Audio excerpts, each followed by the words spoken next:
6 दिसंबर को पश्चिम बंगाल के मुर्शिदाबाद में पूर्व टीएमसी नेता हुमायूं कबीर के द्वारा बाबरी मस्जिद की नींव रखे जाने को लेकर देश भर में सियासी बयानी हो रही है। अयोध्या में भी हुमायूं कबीर को लेकर बयानबाजी हो रही है। इसी कड़ी में अयोध्या के तपस्वी छावनी के पीठाधीश्वर जगत गुरु परमहंस आचार्य ने हुमायूं कबीर का प्रतीकात्मक फोटो जलाकर बाबरी मस्जिद के नींव रखने का विरोध किया है।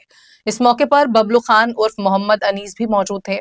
प्रतीकात्मक फोटो जलाने के बाद परमहंस आचार्य ने कहा कि देश के किसी भी कोने में बाबरी नाम से कोई मस्जिद नहीं बनने दी जाएगी।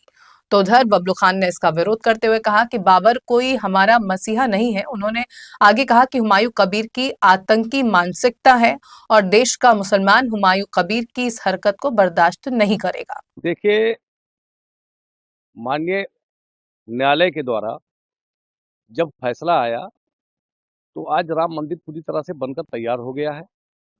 तो ये मुर्शिदाबाद में जो निलंबित विधायक हैं हुमायूं कबीर, इन्होंने देश में आग लगाने के लिए बाबरी मस्जिद का जो नींव रखे हैं, कहीं न कहीं से देश में आग लगाने का उनका पूरा प्लानिंग है, आतंकी मानसिकता है उनकी।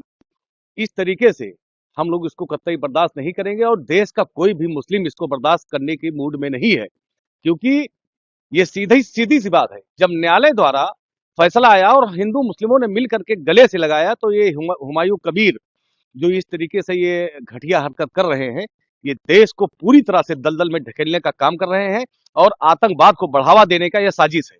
और कतई हम हिंदुस्तानी जितने भी राष्ट्र में हमारे मुस्लिम हैं, हम इसको कतई बर्दाश्त नहीं करेंगे। वो बांग्लादेशी जो मुसलमान घुसपैठी हैं, उनकी बुरा व्यवस्था बना रहे हैं उन लोग। ये बाबर उज्बेकिस्तान का रहने वाला था, भारत में जो है आक्रमण करने के लिए आया, आक्रांता आतंकवादी था। माननीय सर्वोच्च न्यायालय ने ये विवाद खत्म कर दिया था और जिस तरह से टीएमसी के निलंबित जो है विधायक हुमायूं कबीर बाबर के नाम पर पश्चिम बंगाल के मुर्शिदाबाद के बेरडांगा में बाबर के नाम पर मस्जिद जो बना रहे हैं, उसका हम लोग विरोध करते हैं और आज हम लोगों ने बाबर का पुतला फूंका है। हमारे साथ में मुसलमानों के अगुआ बबलू खान भी रहे हैं और तमाम लोग थे। बाबर के नाम पर पूरे भारत में कहीं भी एक ईंट भी नहीं रखी जाएगी और किसी भी आक्रांता के नाम पर भारत में अगर किसी का नाम भी रखा जाएगा तो हम लोग उसका नाम बदलवा देंगे और अगर कोई निर्माण होगा तो उस निर्माण को ढहा देंगे। जिस तरह से हम लोगों ने बाबरी मस्जिद को ढहाया है, उसी तरह से बाबर के नाम पर कहीं भी कुछ भी बनेगा, उसकी एक एक ईंट निकाल करके हम लोग फेंक देंगे। और एक हम लोग चेतावनी भी दे रहे हैं कि इस तरह का जो दुस्साहस हो रहा है, लोग सोच समझ लें। मस्जिद तो टूटेगी ही अगर बाबर के नाम बनेगी, लेकिन